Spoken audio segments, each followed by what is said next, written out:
everyone, Dr. Bucci here. Today we're going to talk about equine chiropractic, some of the myths, some of the explanations about what's going on with your horse, and just some more information about it for those of you who don't know. So equine chiropractic, or just chiropractic, animal chiropractic in general, is fixing or restoring motion to a joint that has lost a little bit of motion. A lot of people will say, you know, the joint is out. The reason behind that, or kind of how that comes from, is the chiropractic term for a joint stuck in its normal range of motion is called a subluxation. Subluxation in human medical terms or in veterinary medical terms mean that there is a joint that is out of the socket. So the joint is not out of its normal place, it is stuck in one of the directions that it normally goes. So when it's stuck in that normal direction, it can cause inflammation, it can cause pain, and it can cause them to compensate in the areas adjacent to that or on either side. So when we're, going around and evaluating a horse, that's what we're looking for. We're looking for that motion in each joint. And so we'll go along each joint and feel and find places where they're stuck. So for Sam here, he tends to have a lot of pain through his back. And so we'll go along his spine. I like to call this surfing the spine, because we're basically going along, rocking each vertebrae, looking for its individual motion, that few degrees in each vertebrae. And then once we find a spot that's not moving as it should, that's when we apply a bit more force. So the other question that I get is, I'm not a huge person, I'm not a 6'8", ripped man, is how do you adjust a horse vertebrae? How do you adjust a horse joint when you're not very big? And the way that is physically possible is through a lot of physics. So number one, I know that all the angles and the anatomy of the spine and the muscles, and so I know exactly which direction to push. So if you had a brick wall and you were trying to put a brick back in one space, that's missing, if you were to tap it from the side, it's not going to go in. But if you're tapping it directly perpendicular to the wall, it's going to go in as long as it fits where it's supposed to go.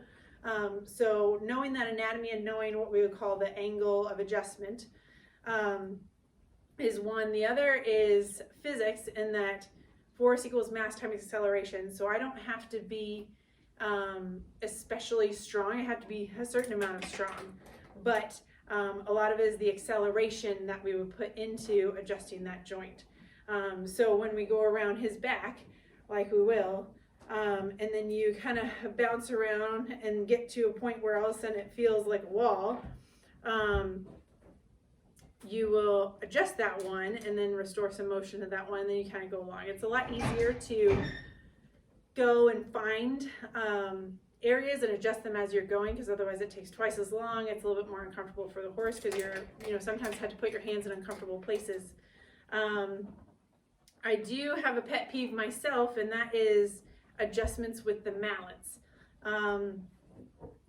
Because the mallets, when you're doing a chiropractic adjustment, it's really important to get the joint to the motion that it can go. So getting it as far as it can go and then adding a little bit more force.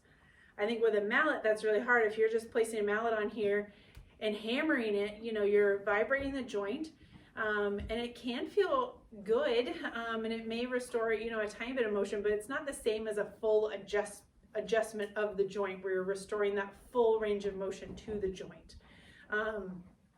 So they can sometimes, it can be alarming to them, so they may kick out, they may pin their ears, they may bite. But for the most part, most horses enjoy it. He doesn't. He has a lot of back pain. So he is not the best into here. So we put a bit of preload, and then you add a bit more. So then you can see when we go back, it's much more springy, it's much more bouncy. And then we'll keep going down the back and find other areas that are sensitive and, stuck, if you will. And so we'll add that preload and then do another adjustment. And